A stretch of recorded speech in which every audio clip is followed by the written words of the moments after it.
Prison of Husks is an indie Souls-like that I've known about for it seems like a few years now.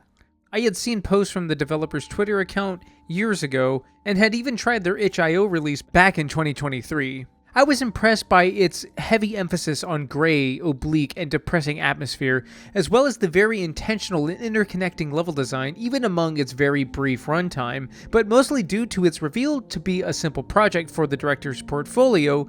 Prison of Husks was a game that slowly began to fade from my memory in the years that followed. I never really expected much else out of the short demo, however I was impressed walking away from it. So imagine my glee when I find out that not only is there a full release for Prison of Husks coming out, but a demo for this game that you can try right now on Steam. And I was kindly given access early to the game's demo, and I want to thank the team over at Glass Dollheads for the chance at this early look at the game. Prison of Husks is, like I mentioned previously, an indie Souls-like that is clearly trying not to only harken back to the vibes of an old PS1 game, but incorporating the atmosphere of the original Dark Souls. It is incredibly bleak, yet immaculately vibrant with its complex shades of gray. With hardly any music to be found within this brief look at the full game, all there really is to experience for the most part is this game's atmosphere. Yes, you will engage in brutally difficult Souls-like combat, which we will assuredly cover in just a bit, but there is a lot of downtime in this demo that alludes to a heavy emphasis on the beautiful, cold, monochromatic world that has fallen to pieces inside Prison of Husks. In the game, you play as an unnamed doll that is set free from inside the titular prison that seems to be as sprawling as far as the eye can see. Your quest simply seems to be escape from the prison and rescue your love, although it seems clear from not only the marketing but the sheer fact that this is a Souls-like that there is probably more afoot going on than something as simple as that premise. Now, from the get-go, it is not only clear from where this game gets its visual influence, but its mechanical ones as well. Prison of Husks is a Souls-like through and through with very deliberate combat, relying heavily on stamina management and the ability to learn and counter enemy movesets. And in that sense, yeah, this game is basically exactly what you would expect. And honestly, if you are into Souls-likes and seek out as many as you can find, then I feel confident in saying that you can feel free to stop the video and download the demo.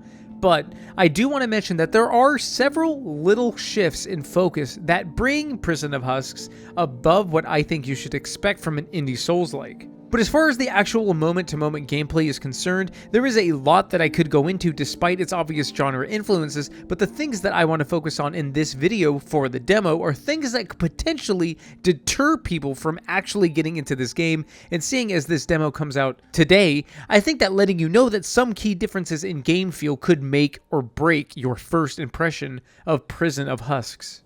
So one of the first things that you will notice right away is that the controls are different from your traditional Souls-like. Prison of Husks changes the dodge and run button to X instead of B, and changes the system of cycling through items and using them to B and Y respectively. Now, this immediately seems like a confusing and baffling decision. And why am I talking about this above all else first? I think that it establishes something important about what this game is doing right from the get-go. What this change does is slow the game down quite a bit.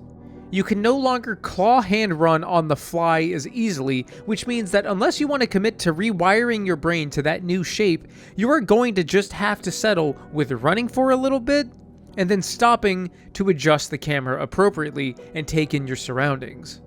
While my initial impressions of this control change were intensely negative, by the time that I got to the end of the demo and messed around with its combat, I not only understood why this change was utilized, but ended up agreeing with its decision to change it. Because the combat in Prison of Husks is not only difficult, but obscenely punishing for being greedy.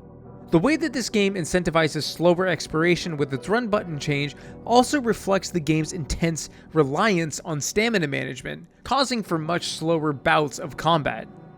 As far as the demo is concerned, you can maybe get away with attacking twice and having just enough stamina to sidestep out of the way and attack. Maybe. I don't think that there is a single Souls game that requires as much stringent eyeball management on your stamina to make sure that you don't exhaust yourself as much as there is as Prison of Husks does. And this means that combat is always super intense because you have to really time your swings as best as possible. Dodging out of the way of an attack is a rare blessing, which only adds to the punishing nature of the game because getting hit in this game has its own unique spin on the genre. You essentially have 3 free hits after you spawn at a checkpoint. If you get hit more than 3 times, your armor breaks and falls apart, and then after that, all damage dealt to you directly hits your HP. You can get your armor back, but in order to do so, you have to land attacks on your opponent which will fill up your armor meter, but if you take any damage whatsoever, the meter is reset back to 0. And I do want to interject and say that this is one of the few things that really did not click with me. The idea is great. I would even go as far as to say that it is a fantastic idea. But the fact that the game not only has a poise gauge for enemies that you can break like in Sekiro, which will incentivize more aggressive play, it does feel slightly counterintuitive that with that system in mind, taking any amount of damage will reset the meter no matter how much you filled it. It just feels mean. I personally think that Lies of P did the idea perfectly with its refillable vial gauge. But even if you wanted to keep the mechanic more punishing because you essentially do get 3 free hits on a recharge, I think that just having the damage lower the meter, not erase it completely, is more than fair and still requires focus from the player. However, all that being said, you may want to try your hand at parrying some of those attacks instead. Parrying not only negates all damage, but also does not affect the recharge of your armor should you waste your 3 free hits.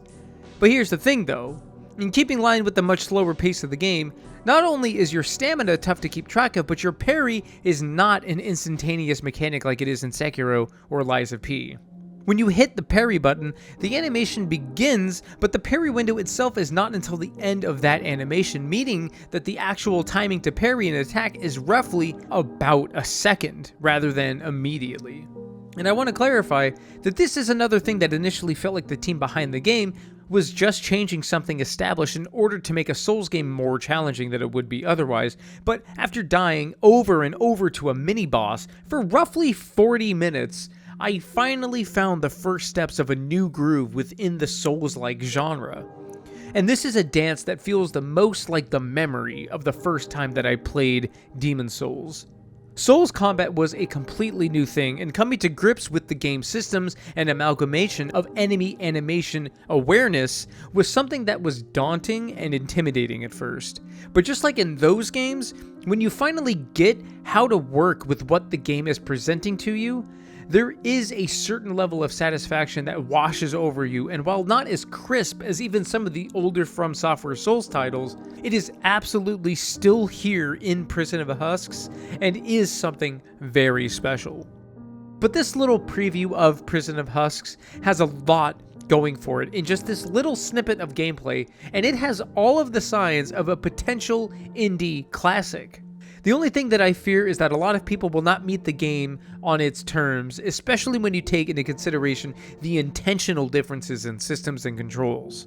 I see a lot to love here, but all you have to do is meet the game on its slower terms, and eventually its odd switching up of established mechanics will make sense.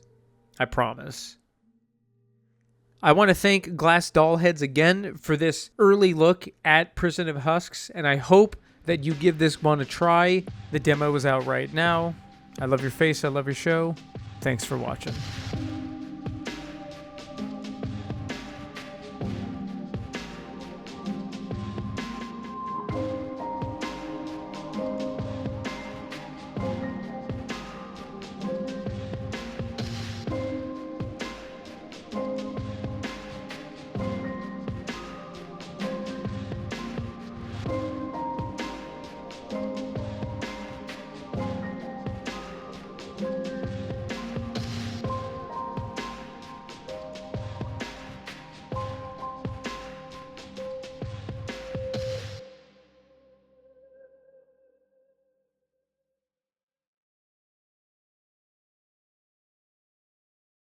Tomato is a vegetable but also a fruit.